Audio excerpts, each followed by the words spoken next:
10주차 강의 요약 및 설명을 하게 된 2016-1138일 이진원입니다. 이번 주는 모스펫에서 Q 인버전, 베이직 모스펫의 전류와 전압 모델, 벨로시티 세츄레이션, 이에 따른 전류와 전압 모델에 대해 알아보도록 하겠습니다. 먼저 모스펫에서 Q 인버전입니다. Q 인버전은 보시다시피 이렇게 VDS가 0이 아닐 때 생성되고 이런 식으로 채널 라인이 형성되면서 원래 저희가 했던 Q 인버전 라인에 이렇게 VT가 SB, 즉 소스와 바디 사이에 전압이 걸릴 때로 식이 바뀌게 돼요. VT 값이 T0 더하기 VC 옥스분의 VC 뎁스 곱하기 VSB라는 식이 되게 돼요.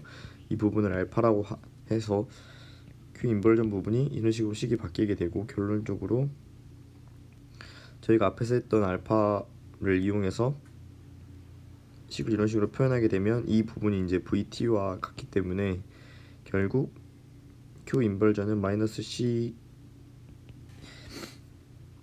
옥스분의 옥스 곱하기 VGS 마이너스 M VCS 마이너스 VT가 되는데, 이 M 같은 경우가 지금 이제 현재 정의된 식을 따르면 1 플러스 알파가 되고, 저희는 이 식을 이제 벌크 철지 팩터라고 부르게 됩니다. 결국 이 알파의 값이 저희가 앞에서 구했듯이 WD max분의 3T 옥스가 되기 때문에 M 값은 1 더하기 WD max분의 3T 옥스가 되는 결과가 나옵니다. 여기 나오는 VCS 같은 경우 이제 채널 위치에 따라서 값이 달라지기 때문에 이런 식으로 식을 표현하게 되었습니다. 그 다음은 이제 베이직 모스펫의 IV 모델입니다. 일단 하이드레이 바이어스일 때 IDS 값이 이제 원래 이런 식으로 나오게 되는데, 앞에서 저희가 구했던 채널별 위치를 고려하는 식에 이 일렉트론 필드까지 이런 식으로 표현하게 됩니다. 런 리니어하기 때문에 0과 그 L 사이에서 런 리니어하기 때문에 이런 식으로 식을 가져왔습니다.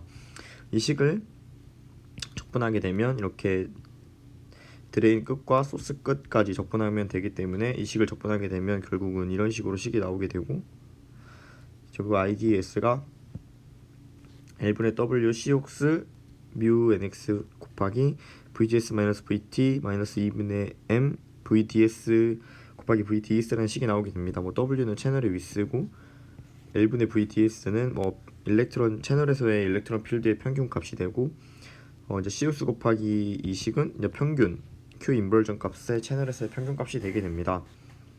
이런 식으로 식이 되면 이제 VDS가 작아지게 되면 2분의 AM DS가 사실상 무시할 수 있는, 이 식에서 사실상 이렇게 무시할 수 있는 식이 되기 때문에, 즉 VDS와 IDS 사이의 간격이 비례가 되는 레지스터 같은, 즉 저항과 같은 형식을 보이지만, 반면에 이제 VDS 값이 커지면 이 식의 값이 커지기 때문에 무시할 수 없기 때문에 그냥 결국 평균적으로 Q 인버전이 작아지면 VDS분의 D IDS가 작아지는 결과를 보이게 됩니다. 저희가 원하는 건 이제 VD셋을 구해야 되는데, VD셋을 구하기 위해서는 이 식이 수렴하기 때문에 미분을 때렸을 때 0이 되는 지점을 찾아야 됩니다. 미분을 때렸을 때 0이 되는 지점을 찾기 위해서는 위에 있는 IDS를 VDS로 미분을 하고 이 식이 나오기 때문에, 이 식이 0이 되기 위해서는 앞에 있는 부분은 0이 될 수 없기 때문에 결국 이 전압 부분에서 0이 되어야 되는데, 즉 VD셋이 M분의 VGS-VT라는 식이 나오게 됩니다.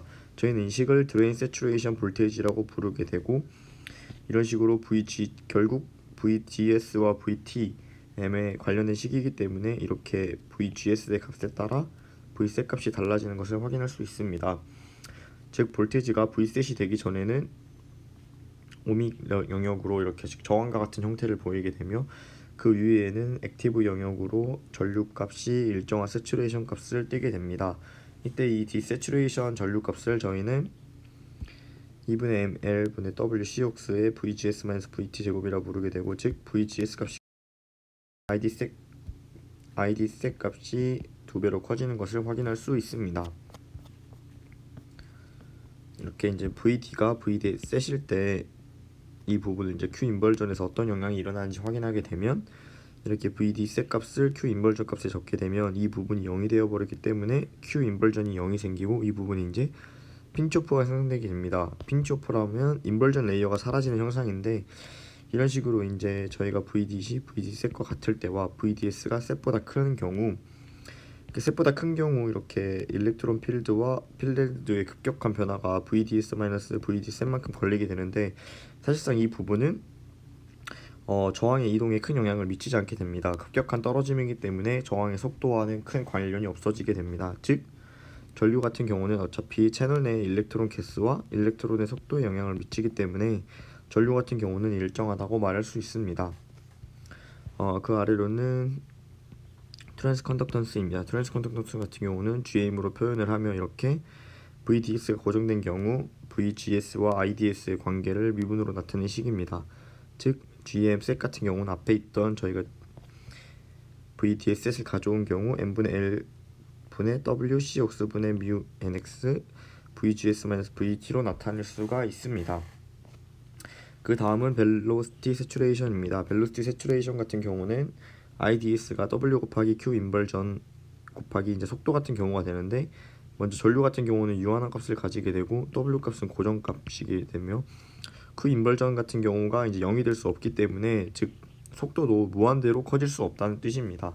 즉 속도도 일정한 값으로 세츄레이션 된다는 거를 이 식을 통해 간단하게 알 수 있고 이 세츄레이션 값을 구하기 위해 먼저 하이 일렉트론 필드가 걸리면 드레인에 높은 전압이 걸리기 때문에 전압이 걸리게 되고 채널이 낮아지게 되면서 일렉트론이 세츄레이션이 걸리게 됩니다. 이런 식으로 이제 일렉트론과 전압을 나타낼 때 이제 V셋이 10의 5승 정도로 세츄레이션 되는 값을 확인할 수 있고 그래서 이 부분에서는 볼트가 이 EC 세츄레이션 일렉트론 필드 값을 오기 전까지는 V가 mu NS의 일렉트론 필드와 같이 나타낼 수 있고 그 뒤에는 세츄레이션 값을 띄게 됩니다.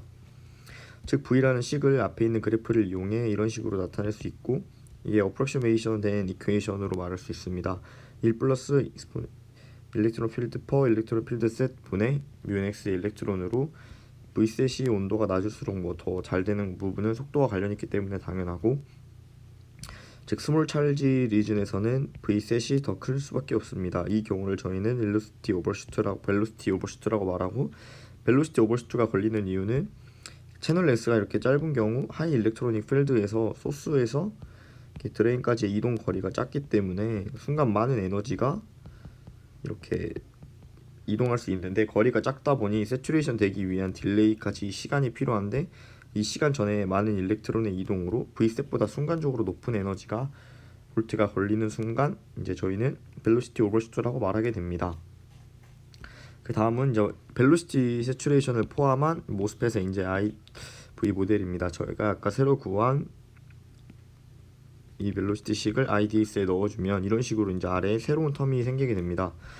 이 새로운 텀 때문에 IDS 값이 달라지기 때문에 사실 롱 채널일 때는 이 L 값이 너무 크기 때문에 이 아래 분모를 0으로 바꿔 사실상 거의 원래 IDS와 같은 식이 나오게 됩니다. 하지만 저희 목표는 이 쇼트 채널 즉 L이 작을 때도 롱 채널과 같이 아이디얼한 성질을 가지는 걸 원하기 때문에 L 고정시켜 놓고 생각해 보면 즉 VDS가 작아지는 방향밖에 없습니다. VDS가 작아지면 분모 텀 자체가 역시 똑같이 롱 채널처럼 이 부분이 0이 돼서 작동하는 것을 확인할 수 있습니다. 세츄레이션 V일 때는 dVDS분의 dIDS가 0일 때문에 VDS 이제 세츄레이션 볼테이지가 포함된 V셋 같은 경우 이런 식으로 복잡한 식이 나오게 되고 저희는 이 식을 원래 V를 이 식에 유도했던 거를 피스와이즈 모델이라는 새로운 식으로 바꿔 범위에 따라 나눠주는 식으로 바뀌게 됩니다. 즉 일렉트론이 세츄레이션보다 작을 때는 이 식이 똑같이 맞게 나오지만 세츄레이션 되는 보다 더 큰 범위 즉 이미 일렉트론이 세츄레이션 돼 있는 범위에서는 V가 V셋으로 고정되게 되고 이때는 일렉트론 셋이 이 mu 모빌리티 분의 이 볼테이지의 이 V셋이 됩니다. 결국 이 식을 표현하게 되면 이제 VD 셋 같은 경우는 원래 있던 롱 채널일 때 VD 셋과 벨로시티 세츄레이션 현상을 고려한 텀 두 개가 병렬로 연결되어 있다고 보시면 이해가 편할 것 같습니다. 저희가 지금까지 배운 순서대로 보시면 이제 모스켓, 베이직 모스펫, 그 다음에 이제 모스펫 바디 팩트를 포함한 모스펫 그리고 이제 VDS가 0보다 컸을 때 즉 이제 벨로시티 세츄레이션 같은 경우가 생기는 경우에 대해 알아보았습니다. 이제 먼저 모스켓 캐패시터 같은 경우는 저희는 바디 이펙트를 고려하지 않고 VDS가 0이었기 때문에 즉 게이트와 바디, 즉 스레스홀드 볼티지와 캐피시턴스, 인버전 찰지를 구하는 데 집중했었고, 그 이후 모스펫으로 넘어왔을 때는 이제 VGS와 VDS 값, 즉 서피스 모빌리티를 구했었습니다. 서피스 모빌리티를 구하고 이를 이용해 이제 커런트 이퀘이션을 구할 수 있었고요. 이제 바디 이펙트가 포함된 식 같은 경우 VT가 인버전 찰지에서 이제 증가하는 경우를 확인할 수 있었습니다. 그 뒤로는 이제 VDS마저 0보다 큰 경우를 조사해 인버전 찰지와 IV 이퀘이션, VD셋을 다시 새롭게 정의했고, 세츄레이션 커런트 같은 경우 이제 핀치 오프 현상과 벨로시티 세츄레이션 현상을 고려해 함께 계산해 주었습니다. 이상으로 10주차 설명을 마치겠습니다. 감사합니다.